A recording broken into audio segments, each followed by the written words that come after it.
Here I have VIVO V20 SE, and today I'm going to show you how to change wallpaper on this device. So to do this, firstly you have to open settings, then you have to go to the lock screen and wallpaper section.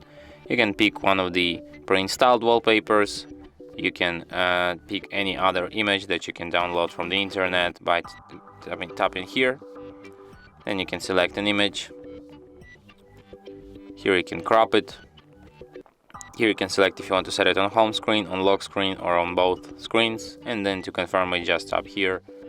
And after that, wallpaper will be applied.